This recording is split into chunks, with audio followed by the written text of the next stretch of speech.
Tiwari sir, आपके channel Tiwari sir chemistry वाला में आप सभी लोगों का स्वागत करता हूं। तो बच्चों, आज हम लोग विद्युत रसायन के तीसरे पार्ट में आ गए हैं और यहाँ पर बच्चों आज हम लोग चालकता और मोलर चालकता की बात करेंगे। चालकता और मोलर चालकता ये बहुत ही महत्वपूर्ण प्रश्न है बच्चों। ये आपकी बोर्ड परीक्षा में इस बार आ सकता है और विशेषकर चालकता और मोलर चालकता के बीच संबंध और साथ में सांद्रता परिवर्तन का इन पर प्रभाव क्या पड़ता है, इन दोनों से संबंधित प्रश्न बच्चों आते हैं। तो यदि ध्यान दिया जाए बच्चों, यहाँ पर हेडिंग की तरफ ध्यान दो। हेडिंग देखो क्या लिखा है, चालकता और मोलर चालकता में संबंध।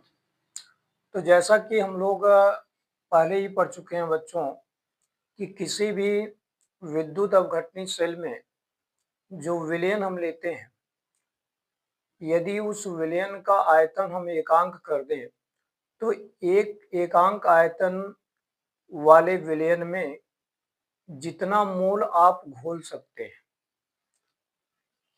जितना भी मोल आप घोल सकते हैं बच्चों, इस मोल के कारण जो चालकत्व इसके अंदर पैदा होता है, जो चालकत्व इसके अंदर पैदा होता है,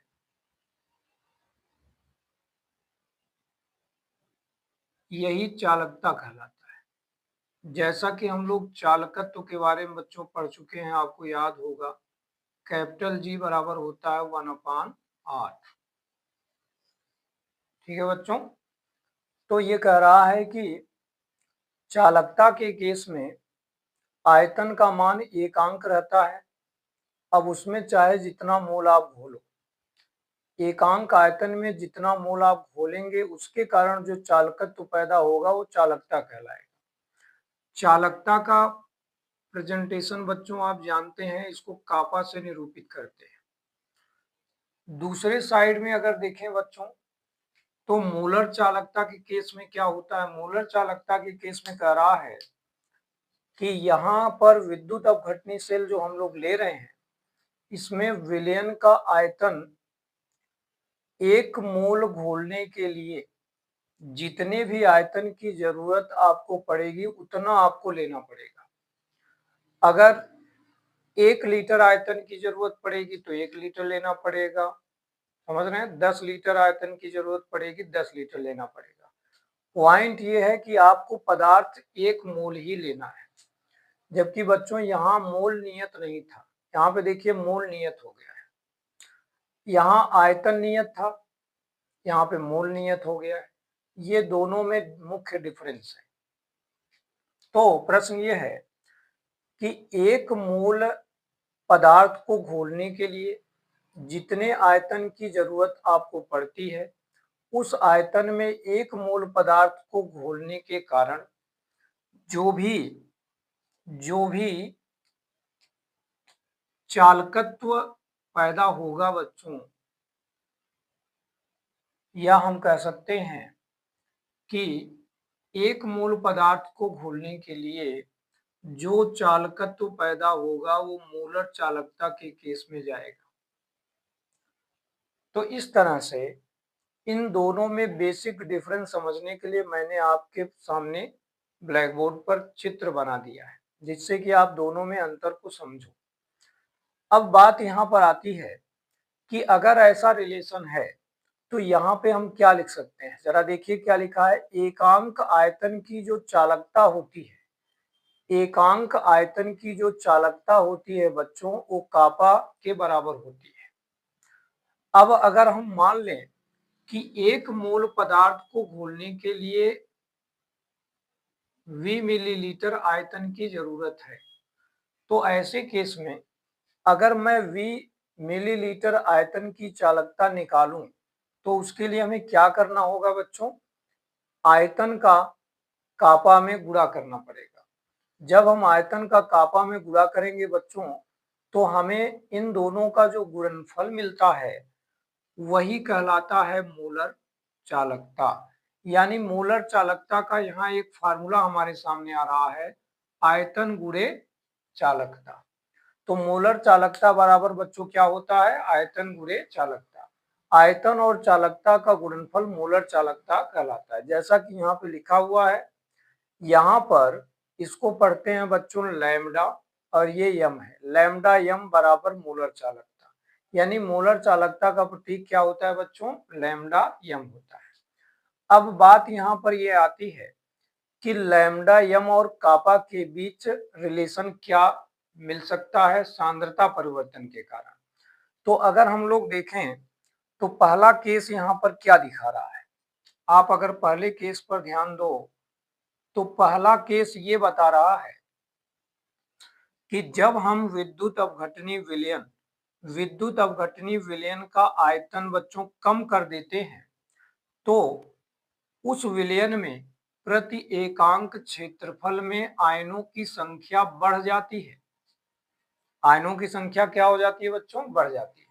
आयनों की संख्या बढ़ने से हम कह सकते हैं कि उसकी चालकता बढ़ती है, क्योंकि जो चालकता है वो विलयन में पाए जाने वाले आयनों के समानुपाती होता है।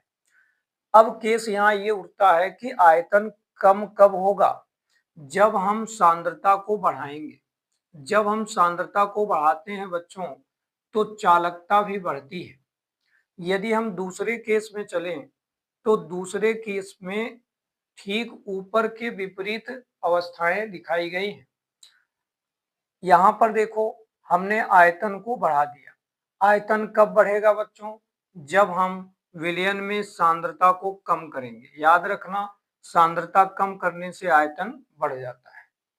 अगला केस ये है कि जैसे ही आप सांद्रता कम करेंगे प्रति एकांक क्षेत्रफल में आयनों की संख्या भी कम हो जाएगी, और जब बच्चों आयनों की संख्या कम हो जाती है तो चालकता का मान भी कम हो जाता है। चालकता के मान में क्या आती है बच्चों, कमी। चालकता के मान में कमी आती है बच्चों, और यहाँ चालकता के मान में बढ़ोतरी हो रही है। इस पॉइंट पर आपको ध्यान देना है। अब बात ये आती है कि मोलर चालकता के बारे में हम कैसे विचार करें। तो मोलर चालकता के बारे में विचार करने के लिए आप उपरोक्त सूत्र की तरफ चलो। उपरोक्त सूत्र में हम लोगों ने देखा कि जो मोलर चालकता है बच्चों वो आयतन और चालकता के गुणनफल के बराबर होता है। यानी मोलर चालकता का मान आयतन और चालकता पर निर्भर कर रहा है। लेकिन प्रायोगिक रूप से ये देखा गया बच्चों, प्रायोगिक रूप से ये देखा गया कि इस भौतिक राशि में जो आयतन है वो प्रभावी होता है,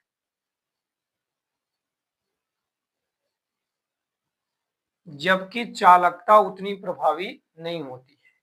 यानी कहने का अर्थ यह है कि जब हम, ध्यान दीजिए, जब हम आयतन को कम करेंगे तो ऐसे केस में चालकता का मान उतना ज्यादा नहीं बढ़ता जितना कि आयतन का मान कम होता है।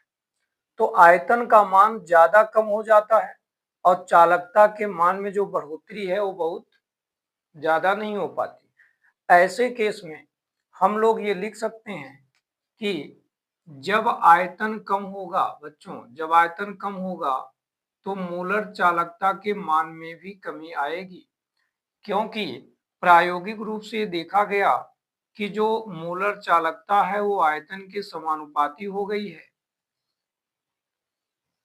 तो अगर आयतन हम कम कर रहे हैं तो मोलर चालकता भी कम हो रही है। अगर हम आयतन कम कर रहे हैं तो मोलर चालकता के मान में भी कमी आएगी।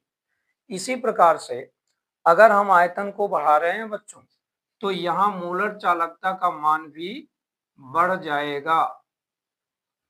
इसके लिए बस इतना ही आपको ध्यान रखना है कि मोलर चालकता इन दोनों राशियों पर निर्भर नहीं करती है। मोलर चालकता केवल आयतन पर निर्भर करती है। अगर आयतन बढ़ेगा तो मोलर चालकता बढ़ेगी, आयतन कम होगा तो मोलर चालकता भी कम हो जाएगी।